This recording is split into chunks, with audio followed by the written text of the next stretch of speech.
Alors Sylvain Mimoun, nous accueillons Trinidad qui est toujours les pieds sur le sol ferme et non plus sur scène, mais qui heureusement vient nous faire sourire tous les lundis. Et le cave se rebiffe, n'est-ce pas Trinidad? Se rebifle. Ah, et joli. une subtilité. N'est-ce pas? Et bien mercredi, nous serons le 11 novembre. On fête toujours les poilus, mais c'est plus les mêmes et plus pour les mêmes raisons. Avant, c'était à cause de la guerre, aujourd'hui, à cause du confinement, car les esthéticiennes ne font pas partie des commerces essentiels. D'ailleurs, au rythme, fallait y penser, bravo. Au rythme où ça va, bientôt, comme dit un ami, il n'y aura plus que les huiles essentielles. Alors, comme chantait l'autre, mais de l'huile, ça permet de respirer autre chose parce que ça pue. Et l'armistice laisse un peu la place à la fête des célibataires. Je vous le rappelle que le 11 novembre, c'est aussi le Single Day, ou jour des célibataires, autre réjouissance qui nous vient de Chine. Single Day, c'est le célibat que je fête en tête à tête ou avec mes doigts.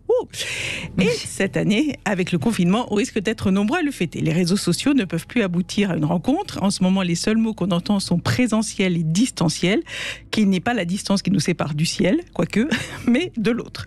Quand on est dans la phase dépressive, ça donne « Pour ne pas vivre seul, on fait l'apéro Zoom, on bouffe des pickles, on se gave de loukoum ».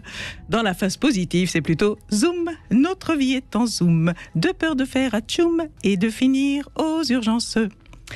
En temps normal, les célibataires s'organisent pour prendre du bon temps. Bien avant Mythique, il y avait la foire aux célibataires à la Canourgue. J'ai trouvé un reportage des années 90. Où 90 ouais, c'est récent finalement alors.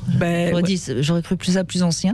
En tout cas, le documentaire que j'ai trouvé, c'était donc, le reportage, c'était dans les années 90. On allait chercher l'âme sœur dans cette petite commune de Lozère, entre randonnées pédestres, thé dansant et repas festifs. Il y a même un site, foire-célibataire.com, qui organise des rencontres un peu partout. Il y en avait plusieurs de prévus cet été, entre autres à Bourg-en-Bresse le 30 août et à Troinex en Suisse le 8 août. Et patatras, toutes les deux annulées. À cause de Castex, je n'irai pas pratiquer le sexe en célibat. On annule Troinex et on ne bourre pas, non plus à Bourg-en-Bresse. Bravo. Le désarroi devient total. L'autre jour, j'ai vu passer sur Facebook ce post court mais qui en dit long. Nous sommes sous le règne du B. Nous avons le droit de bosser, bouffer, boire, baiser, si on est confiné à deux. J'ai commenté ou branlé et un autre a ajouté ou biflé. Et là, la bif m'a fait l'effet d'une gifle. Ça tombe bien, c'est le principe. Je me suis dit, voilà un beau sujet de chronique. Je connaissais le film La gifle avec Isabelle Adjani et Lino Ventura, mais jamais je ne m'aventura dans la bifle pour créer de l'émoi. Pour ceux qui ne le savent pas, la bifle, c'est la contraction des mots bite et gifle. C'est donc une pratique sexuelle qui consiste à gifler son partenaire avec son pénis. Et non pas la contraction de bible et de gifle. Dans la Bible, tu tends l'autre joue. Dans la bifle, tu te gifles avec ton god. Ça peut le faire le jour des célibataires. En tout cas, pour moi, la bifle est une occasion de biflurquer sur un autre sujet, car comme dirait l'autre, et pourtant il faut bifle ou surbifle. Elle est mignonne, mais j'aime bien. Allez, viens prendre un petit coup dans mon caleçon. Alors, pour les bilingues, en anglais, ça se dit... Mais elle se lâche, Trinidad. Il ne faut pas m'enlever de la scène. En anglais, ça se dit dick slap ou Turkish slap. Pourquoi la claque turque? Je ne sais pas. Est-ce qu'Erdogan y est pour quelque chose? Si vous avez des infos... Alors là, même si j'en avais, je ne les donnerais pas. Contrairement à ce qu'on pourrait croire, ça ne viendrait pas du porno, mais c'est une pratique qui semble rencontrer de nombreux adeptes. Déjà en octobre 2013, un sondage IFOP révélait que 36% des 15-24 ans prétendaient avoir déjà biflé leur partenaire. Il y a ceux pour qui la bifle... Combien vous dites? Plus de 30%? Ouais. C'est impressionnant, vous confirmez Non. Vous avez des bifleurs dans vos patients? Non, mais cela dit, ils n'en parlent jamais en consultation de ça. Non, bien sûr, mais enfin, c'est quand même une pratique assez humiliante. Enfin, je veux dire, on est quand même dans quelque chose de... Il y a des fans. Oui, non, mais après, qu'il y ait des fans, c'est leur droit. Si la partenaire est d'accord, moi, j'y vois pas d'inconvénient, mais je suis pas sûre que les femmes subissent ça avec un enthousiasme délirant. Hein. Non, les femmes qui acceptent ça, elles le font de manière complice. Elles se sentent complices avec leur partenaire, et du coup, elles acceptent cette pratique particulière, on va dire. mais on peut pas dire.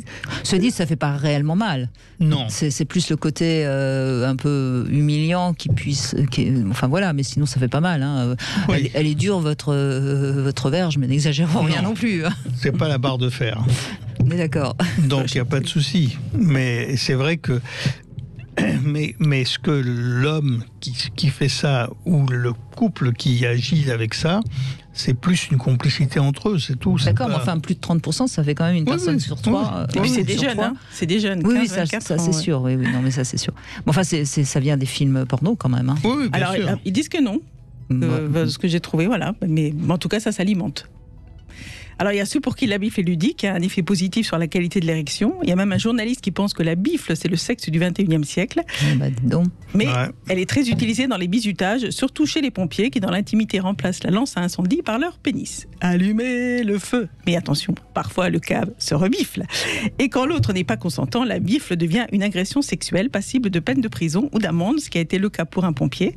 Pour un Américain de 62 ans condamné à 5 jours de prison ferme pour avoir biflé son ex-épouse, qui a dû lui chanter « Elle m'a dit d'aller bifler là ».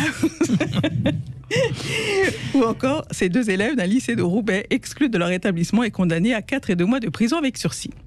Mais pour les adultes consentants et adeptes, il y a un site, il y a même eu un court-métrage intitulé La Bifle, sorti en 2012 et sélectionné à la semaine de la critique au Festival de Cannes, qui raconte l'histoire d'un homme complexé par son sexe et amoureux d'une femme qui rêve de se faire bifler par Ti Kong, star de films de kung-fu, dans lesquels, grâce à son énorme phallus, il élimine ses adversaires à coups de pénis. Tout, je casse tout avec mon zizi, les mecs, les briquets, les statues et tous ceux qui croisent de ma vue. Bref, par amour, ce pauvre garçon ira avec sa petite queue se confronter à celle énorme de Ti Kong. Ça pose la question, veut-il mieux avoir une petite bite et un grand cœur ? Ce qui est sûr, c'est que depuis toujours, l'homme tente de faire de son pénis une utilisation variée. Ainsi, vous pouvez aussi avoir la bifle marteau. Au lieu de gifler, vous tapez comme si vous enfonciez un clou, en chantant « Si j'avais un marteau, ce serait ma grosse bite », par exemple. En période de coronavirus, peut-on envisager d'utiliser la bifle en réanimation ? On manque de lit, pas de bite. Ce serait le biflidus actif, ce qu'il faut être à l'extérieur se réveille l'intérieur. Si vous n'êtes pas fan de la bifle, vous pouvez aussi vous taper Greg Biffle, un ancien pilote de course américain, ou Jérôme Biffle, un athlète américain spécialiste du saut en longueur. La bifle serait aussi dans le Coran, puisqu'il y a un imam qui s'est rendu compte qu'il y avait une faute de traduction et que donc, en fait, ce qu'on promet aux martyrs dans le sourate 55, ce n'est pas 72 vierges au paradis, mais 72 coups de verge. Et l'imam de conclure, je vois mal les salafistes continuer leur combat pour finir biflés. Il serait donc plus judicieux de crier Allah Brakbar. Il y aurait la même pratique avec les seins chez les femmes, mais il n'y a pas de nom.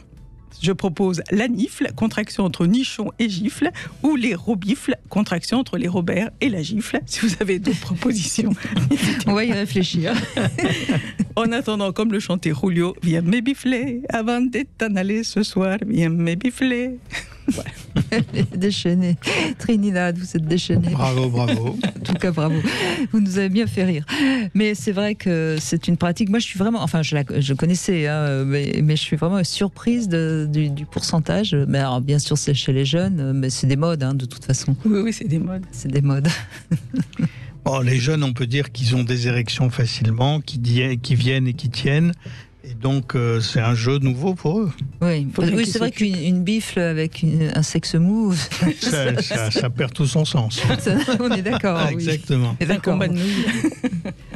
Un combat de nouilles, absolument, Trinidad, bravo.